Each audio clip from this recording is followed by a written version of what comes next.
आप सभी का एक बार पुनः स्कूल ऑफ ज्योग्राफी चैनल पर स्वागत है। आइए आज हम लोग पृथ्वी के प्रमुख परिमंडल में जल मंडल अर्थात प्रमुख महासागर को देखेंगे। यह विश्व के क्षेत्रीय अध्ययन में काफ़ी उपयोगी है, महत्वपूर्ण है। महासागर, महाद्वीप और विश्व के प्रमुख स्थल रूपों को अगर परीक्षा में सभी प्रश्नों को बनाना है तो समझना अनिवार्य है।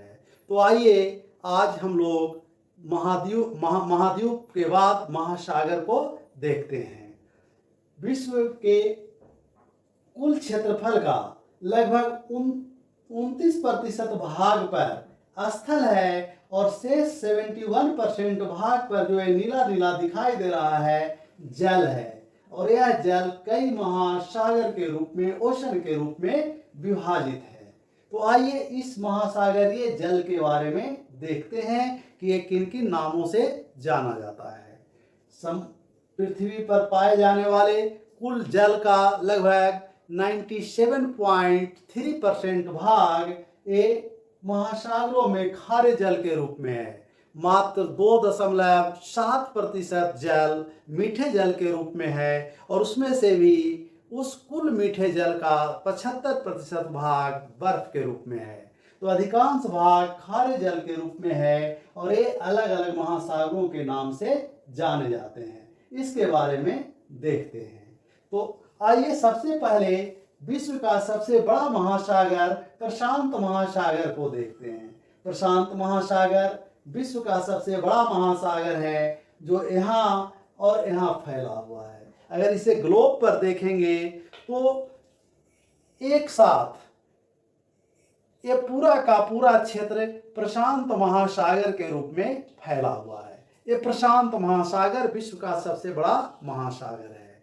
जब सभी स्थल एक साथ थे, ये सारे एक साथ जुड़े हुए थे, जिसे पेंजिया कहा जाता था, उसी तरह से सभी महासागर भी एक साथ जुड़े हुए थे, जिसे पेंथालासा कहा जाता था। और प्रशांत महासागर उसी पेंथालासा का अवशेष है।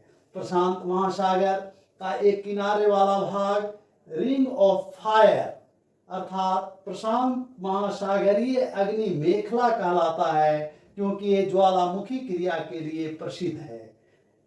प्रशांत महासागर के इस भाग में पृथ्वी पर का सबसे गहरा भाग मारियाना गर्त स्थित है, मारियाना ट्रेंच स्थित है। प्रशांत महासागर के बाद दूसरा सबसे महत्वपूर्ण महासागर अटलांटिक महासागर है। यह जो देख रहे हैं ये अटलांटिक महासागर है। एक प्रश्न ही पूछा जाता है कि किस महासागर का आकार एस की तरह है, तो यह अटलांटिक महासागर एस आकार का है। यह विश्व का दूसरा बड़ा महासागर है, जिसे अंधा महासागर भी कहा जाता है।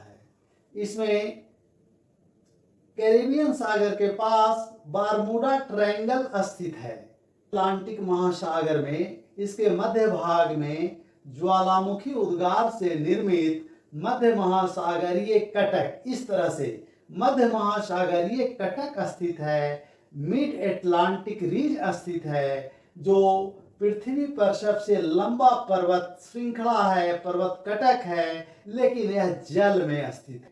यहाँ अगर अटलांटिक महासागर देख रहे थे तो इसके पश्चिम में उत्तरी अमेरिका, दक्षिणी अमेरिका तथा पूर्वी भाग में अफ्रीका और यूरोप स्थित है। तो हिंद महासागर के पश्चिम में अफ्रीका और पूर्वी भाग में ऑस्ट्रेलिया स्थित है। उत्तर में एशिया महाद्वीप स्थित है। हिंद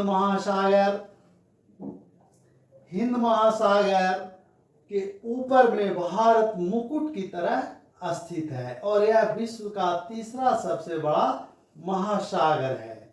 इसी महासागर में Madagascar, Sri Lanka, Maldives, Diego Garcia आदि द्वीप स्थित हैं। हिंद महासागर के बाद दक्षिणी हिम महासागर और उत्तरी हिम महासागर।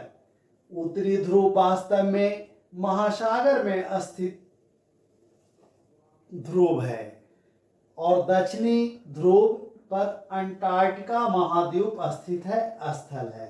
तो इस तरह से इस मानचित्र में देख रहे हैं कि 5 महासागर, प्रशांत महासागर जो दोनों ओर दिखाई दे रहा है, अटलांटिक महासागर जो एस आकार का है, हिंद महासागर और उत्तरी हिम महासागर तथा दक्षिणी हिम महासागर, 5 महासागर हैं।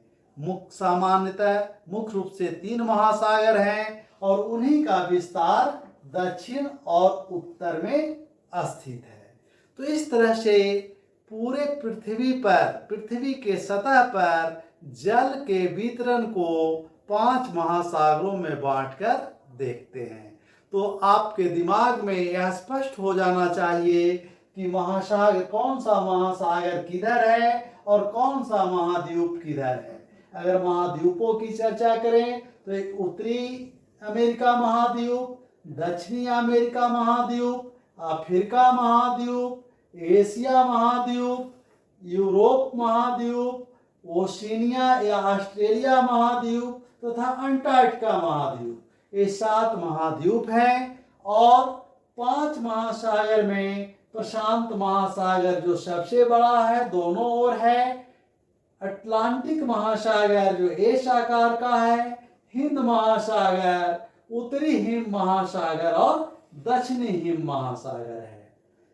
इन महासागरों को भी विषुवत रेखा के आधार पर उत्तरी प्रशांत महासागर, दक्षिणी प्रशांत महासागर, उत्तरी अटलांटिक महासागर, दक्षिणी अटलांटिक महासागर में बांटा गया है। हिंद महासागर के चूंकि उत्तर में स्थल है, इसलिए इसे उत्तरी और दक्षिणी हिंद महासागर में विभाजित नहीं किया गया है। और ये जो महासागर हैं, इसमें जल है, इसमें 3 प्रकार की गतियां पाई जाती है। पहला समुद्री तरंग के रूप में, दूसरा ज्वार भाटा के रूप में और तीसरा जो सबसे महत्वपूर्ण गति है वो समुद्री यानी महासागरीय जलधारा के रूप में पाई जाती है। तो इस तरह से हम लोग विश्व के मानचित्र पर महासागर के वितरण को देखे हैं कि कौन सा महासागर किधर है और कौन सबसे बड़ा है, कौन सबसे छोटा है। बहुत बहुत धन्यवाद। Thank you.